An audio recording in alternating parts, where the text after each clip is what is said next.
I'll say this much. Duke has an incredibly strong case to be preseason number one in college basketball as we go into the 2026-2027 season. Hi, everybody. Dick Vitale. Hey, make sure you listen, man, to Locked On Blue Devils with J.J. Jackson. He's awesome, baby.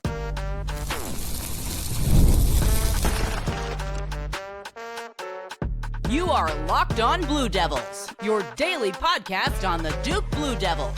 Part of the Locked On Podcast Network, your team every day. Hello, everybody. Welcome into another episode of the Locked On Blue Devils podcast. My name is JJ Jackson. Hope you're doing well here today on Wednesday, May 27th, 2026, as Locked On Blue Devils is your one-stop shop where we discuss everything going on inside the life of Duke athletics, talking about this Duke basketball team as the month of May continues to wind down. Today is deadline day for college basketball players to declare whether or not they are going to enter or stay in the NBA draft or return to college basketball. With that taking shape and these rosters pretty much being finalized in the college game, Duke so clearly has a strong case to be the number one team preseason going into a new season. And who better to bring on the show right now than my good friend Pablo Cong, back with us on the show. He's on X at Scout P. Cong. And Pablo, man, it's great to see you once again. And what a job our guy Jon Scheyer has done putting this roster together and putting Duke in a position to be considered as one of the best teams going into the new season. Hope you're doing well, man. Welcome back to the show. I appreciate you having me on, JJ. I'm doing pretty well. And just to jump right into it, man, and talk about the roster with Scheyer and what he's put together. This is what he does. You know what I mean? He just puts elite roster after elite roster together.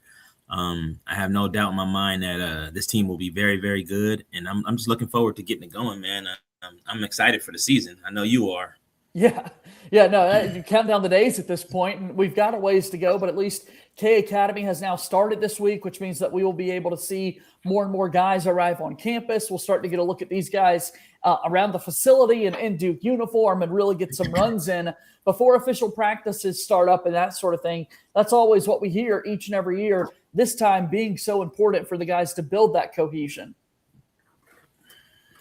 Yeah, no, it's always an exciting time, especially around, like you said, like around K Academy time. And then, you get to see the guys.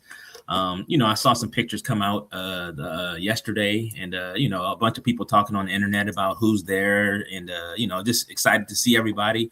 I just wanted to see the footage. Like you said, I want to see some runs. I want to see some footage. Yeah. So we take a look at this team, and the reason that you can make a strong case for them to be number one in college basketball, I think, starts with the depth that Duke has across the board. So many key returning pieces, the number one recruiting class, according to 247 Sports and several other outlets as well. And then also, in addition to that, you've got a top transfer and John Blackwell that's going to be joining the charge. Drew Sharnowski from Belmont is going to make an impact on the floor. Depth, I think, most notably, is the reason that Duke has such a strong case to be preseason number one. Yeah, no, I'm with you. And I think if anybody says otherwise, they'd have to argue that in a court of law, but I just think that, if you look at the roster top to bottom, from 1 through 15, it's just a strong roster, man. They have I know they have 2 starting lineups for sure, possibly 3, just depending on how it all shakes out or whatever. It's just a really deep team, man. I'm excited to see what's going to happen. I'm excited to see how Scheyer's going to coach this team, and I'm looking forward to like a postseason to where we don't have to worry about a big man getting in foul trouble. What are we going to do, et cetera, et cetera. So I'm excited, man. I think Jon Scheyer has put together a masterpiece, and this, I know we say it every year, but legitimately, I think this might be the year, that they bring it back to the promise.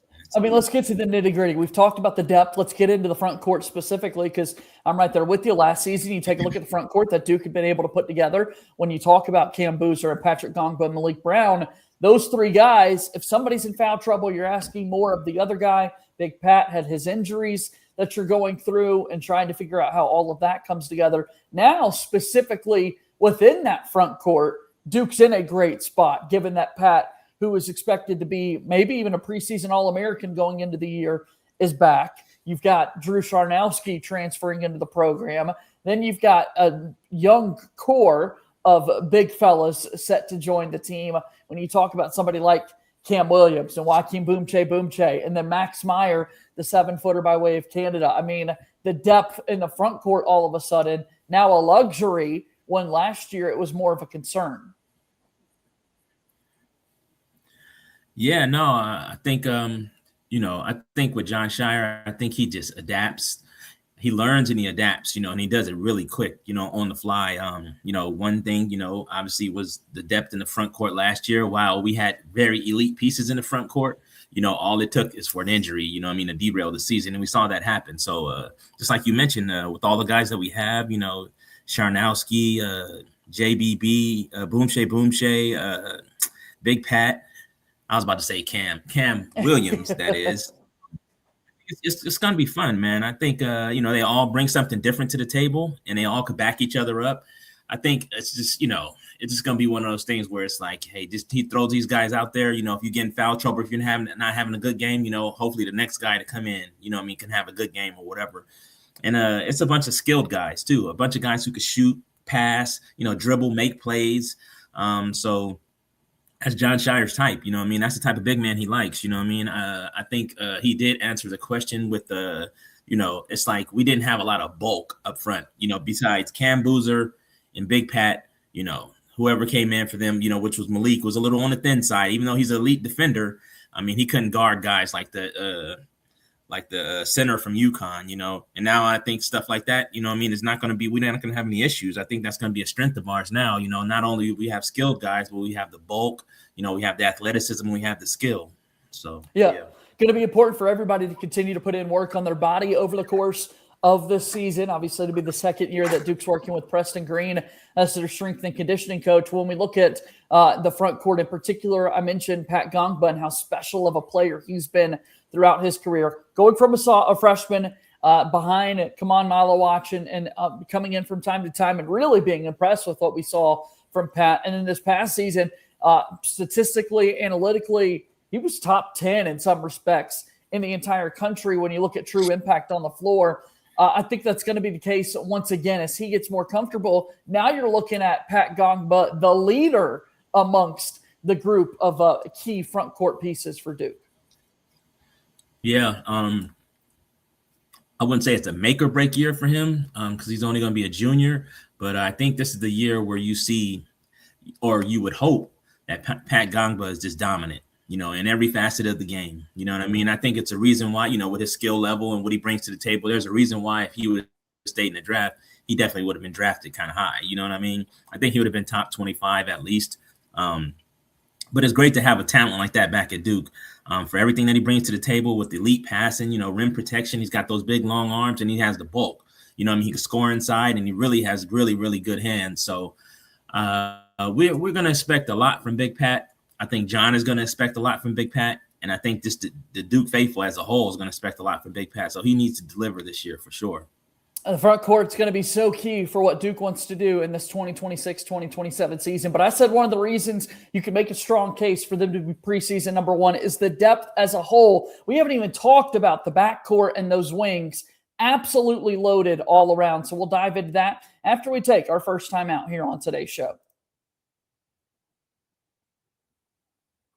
Locked On Blue Devils here today is brought to you by our friends over at Indeed. Workplace chaos, deadlines stacking up, inbox overflowing, and the one position you have to fill is still sitting open. When the pressure's on and you need the right hire, this is a job for sponsored jobs. Indeed Sponsored Jobs helps you reach the people who actually fit what you're looking for. Skills, experience, location, so you're not just hoping the right candidate stumbles across your post. And here's a stat that says it all. In the minute I've been talking to you, companies like yours made 27 hires on Indeed, according to Indeed data worldwide. So if you're hiring, spend less time searching and more time interviewing candidates who check all your boxes with Indeed Sponsored Jobs. Again, listeners of the show will get a $75 sponsored job credit to help get your job the premium status it deserves at Indeed.com/podcast. Just go to Indeed.com/podcast right now and support our show by saying you heard about Indeed on this podcast. Indeed.com/podcast. Terms and conditions apply. Need to hire? This is a job for Indeed Sponsored Jobs, a proud sponsor of Locked On Blue Devils. All right, let's keep rocking and rolling. We move forward on the show today. I'm JJ Jackson. I've got my good friend Pablo Cong hanging out with me on the show today, talking about Duke basketball going into the 2026-2027 season, the depth all across the board, talking about the backcourt now for Duke. When you think about all the guards at Jon Scheyer and the coaching staff's disposal, goodness gracious, there are so many options, starting with your senior and Caleb Foster. Yeah, no, I mean, we're guard heavy, it's no way around that, but I think I don't think it's a problem. I think it's a good thing to have that much, because even, we talked about, the front court injuries, we had a key backcourt injury as well last year, with Caleb Foster, and that kind of, I wouldn't say it derailed us, but it did knock us back on our heels a little bit, from a leadership standpoint and from a guy who could really just set the pace and set the tone for the team. And, with him coming back, it's a special thing. He's a Duke kid through and through. I'm very, very, very happy to see him come back. And just the additions of everybody else that we have, the John Blackwell addition, you got the Deron Rippey, who's going to just be playing at a different pace than everybody. I think our backcourt is really strong. So I'm fighting with myself, JJ, because I'm thinking like, okay, what's going to be the strength of this team? Is it the backcourt or is the front court? We have so many pieces that I don't know. I'm just curious to see how this all going to shake out. Yeah, that's why this is going to be a fun time of year for Jon Scheyer to be able to kind of tinker and experiment. And obviously this is going to be able to play out over the course of the season. You got to get in real game action to see those things. But Duke has opportunities to play just one big or play super bit, maybe they want to throw multiple bigs in there and limit the number of backcourt options that you have. I just think the strength of this team, being Foster coming back for his senior season, another senior in John Blackwell, who was the prize get out of the transfer portal within the sport. He's saying that he's going to play on the ball a good bit for Duke this year, which is really crazy to think about given the other options, because you mentioned the 5-star and Deron Rippey Jr. coming in, and we've yet to kind of talk about Cayden Boozer. And, man, I'm buying all the Cayden Boozer stock that's out there and available, because once Caleb Foster got injured, Cayden really took his game up to another level. I think he's going to be so comfortable going into this season. Like, I can't wait to see sophomore year Cayden Boozer. Yeah, no, it's funny that you say that. I almost forgot about him. That's how many players we got. We got so many guys, I almost forgot about Cayden. And like you said, he stepped up in a big way when Caleb Foster went down last year. And I think, we're gonna see another level of Cayden Boozer this year. I like what he does on the court. I like his pace. I like his patience. I like his IQ. I like the way he's attached to the rim. He's a bigger guard, at 6'4". He uses his body well. He gets around guys, but he doesn't hesitate to pass. It's not about score with Cayden. It's just about getting everybody involved, and just it's a team thing. So I think we're sitting in a good spot with both of those guys. You know what I mean? Like, and I'm just curious to see, like, okay, who's like the rotation is just. I'm just so curious, JJ, to see the rotation, because I'm like, there's a lot of guys, man, and it's not about keeping everybody happy. It's about putting the right combinations out there at this point. Putting the right combination out there, and what's going to be the most conducive thing for Duke to win basketball games. Not you've been here the longest, hey, you play and all that stuff. No, we don't have time for that. Let's get this championship. So let's do what's best for Duke. Couldn't say it better myself. If you're looking at a style perspective as well with how they want to play, if tempo becomes a big piece of this and you really want to get up and run, that's where depth also becomes such a key factor, because you don't necessarily have to ask heavy workloads from a minutes standpoint for these guys. You can kind of spread that out evenly. And then when you want to go to the bench, if guys need a chance to, catch their breath, get a win, there's someone new that you could bring into the floor. And then you don't have to change necessarily the style in which you want to play. If Duke finds it to be, we want to get up and down and really play with tons of pace. Yeah, no, I think you hit the nail on the head with that one. I think Scheyer was quoted as saying he wants to play a little more up tempo this year. And when comments are made like that, generally people kind of assume that he's talking about on offense, right? For me, I'm thinking both sides of the ball, more so defense, you know what I mean? Because if you could get guys in there to just man-to-man, full court, just harass their player, harass their assignment. And then you could throw another guy in there after that. And they got at every position, they have about 2 to 3 guys, you know what I mean, that can come in there and do that. So for me, I would like to see us play faster on offense, but I would like to see us get back to Duke basketball where it's 94 feet of just man-to-man, pressing them. We're in their face, and we're making them work, and we just wear teams down. That's what I want to see. All right, so we've talked backcourt, we've talked front court. There are also a couple of like tweeners that you can really recognize with this Duke team out on the wing. And specifically in this conversation, let's start off with another sophomore who's set to make a return to Duke this season. Dame Sarr, another player who really came along throughout the course of last season. We've talked for nearly 15 minutes at this point, Pablo, and haven't mentioned Dame Sarr's name once. Shame on us, but that just speaks to the depth that we're looking at with this team. And Sarr's somebody that I'm super excited to see. Yeah, I think, him coming back, he kind of was the spearhead of our defense, as far as being the person that met the ball and was on the ball mostly, defending and really the head of the defense. Having him back too is phenomenal. You know what I mean? I mean, the retention that we have coming back, it's no reason in the world why we shouldn't be elite again, especially on the defensive end, on the defensive side of the ball. And Dame Sarr, I would like to see a few things out of Dame Sarr. I mean, we know we're going to get defense. We know that's a staple of what he does. We know we're going to get defense. I would like to see him a little bit more consistent on offense as far as attacking the rim and getting things off the bounce. Getting it off the dribble. Instead of just catching and shooting in the corners all the time. I felt like he did that a lot last year. I'd like to see John actually let him get a little loose and get some stuff off the bounce and just really be the Dame Sarr that he was in FC Barcelona in transition, where he was a finisher in transition. He ran the floor excellent. He got speed, length and everything, and he just dunked everything when he was at FC Barcelona. That's what I like to see us get back to with Dame Sarr. And there's a chance that he's going to be able to do that, be able to take that next step in his game. When you look at what he was able to do offensively and defensively, the corner 3-point shot was something that Sarr focused on so much, but his numbers, once again, 6.4 points, 3.8 rebounds, just over 1 assist per game. All that said, yes, let's see more of him on the offensive end of the floor, but I also want to see Dame Sarr continue to do what he's done best and continue to prove to everybody that he's one of the best on-ball defenders in all of college basketball.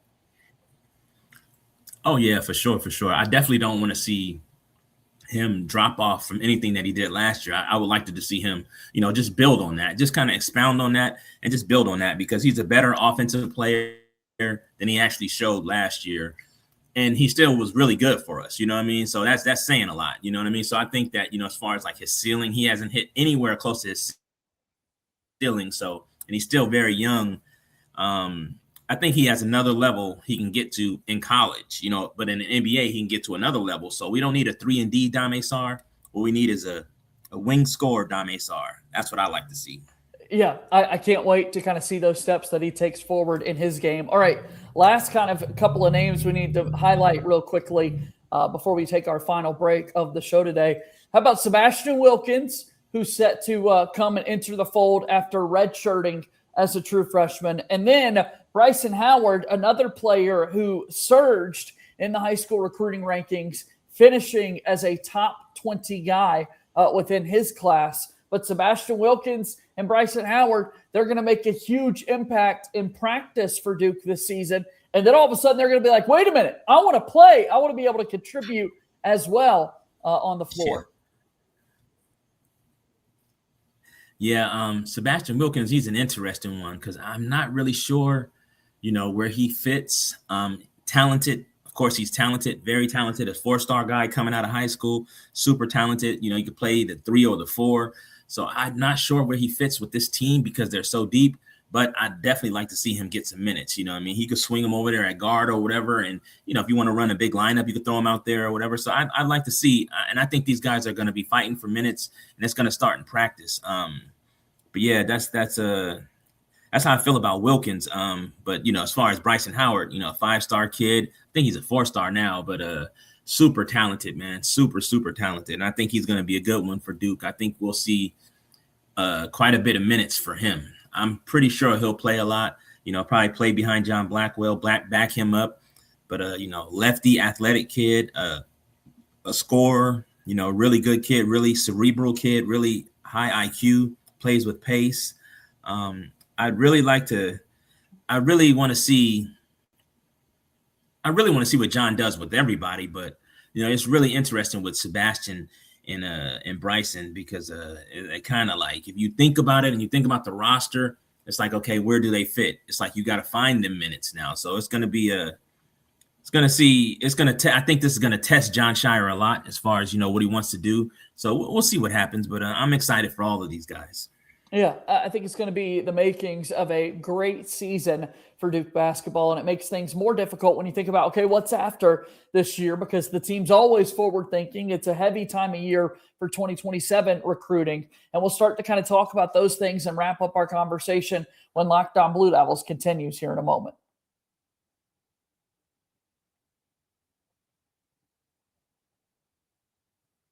Thanks so much for making Locked On Blue Devils your first listen and your first watch here today. Guys, for your second listen, go check out Locked On ACC. Alex Dono and Kenton Gibbs do a great job keeping you up to date on everything happening in our great conference. And a reminder, coming up on Thursday within this feed, it's the Locked On ACC squad. I'm able to be back on the show this week, joining the guys, talking about everything happening in this fine conference. Also, check out our Everydayer Club. This is your ability to get your daily Locked On Blue Devils fix completely ad-free by joining the Everydayer Club today. Start your free 7-day trial right now and get closer to the team without the interruptions. Click the link down in the show notes or go to lockedonbluedevils.supercast.com to claim your free trial. The Everydayer Club here with us at Locked On Blue Devils.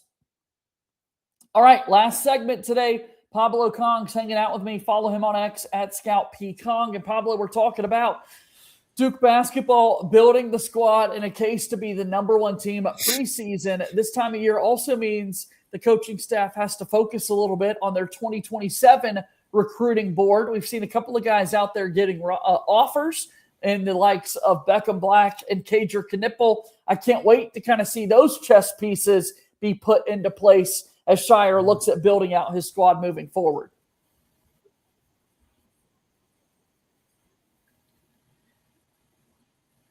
Yeah, so it cut out a little bit, but I think you're talking about 2027 recruits, JJ? That's right. Okay, yeah. So 2027 recruits, I've been probably like the last 5 weeks I've been on the road, different places, EYBL, Adidas, and the Made Hoop circuit, and just getting to watch a bunch of these guys on the 2027 circuit. I know that Duke is going to go hard for Beckham Black, point guard that plays for AB Elite on the EYBL, brother of I forgot his name, something Black that played at Arkansas, or whatever, Anthony Black. For Coach Cal, but Anthony Black. So I know they're going to go hard after him. I know that they're taking a hard look at Marcus Spears Jr., another awesome Spears.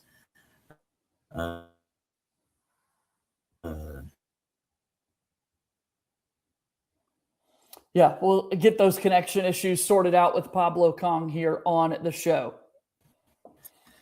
Yeah, Pablo's here with us, and we're going to wrap up our show here, Pablo, but just kind of talking about this 2027 class as a whole that Scheyer's trying to put together. Now's the time. Now's the time to start evaluating all these players. Yeah, no, for sure. I think, I've seen the coaching staff out there in a few places in Adidas and on the EYBL evaluating some talent. I think they'll get another elite recruiting class. I know they got their eyes on Beckham Black, Marcus Spears Jr., and Paul Osarayu, and Kager Knueppel as well. So we're going to see what happens. And I know they got some guys that could potentially reclass as far as Colton Hiller, who's a 2028 kid, and the other kid, AJ Williams, who's a 2028 kid too. There's been some smoke as far as like those kids reclass. Good stuff. Pablo, it's great to see you, man. Thanks for joining the show today. I appreciate it.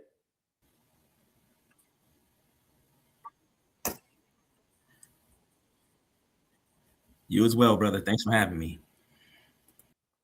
All right, guys, that's Pablo Cong joining us here on today's episode of Locked On Blue Devils, and that's going to wrap up our show and bring it to a close here today. Thank you for your support always here with us at Locked On Blue Devils. You guys are the absolute best. Always appreciate the love. Follow us on X at LO_Blue Devils. I'm there as well at _JJ_Jackson_.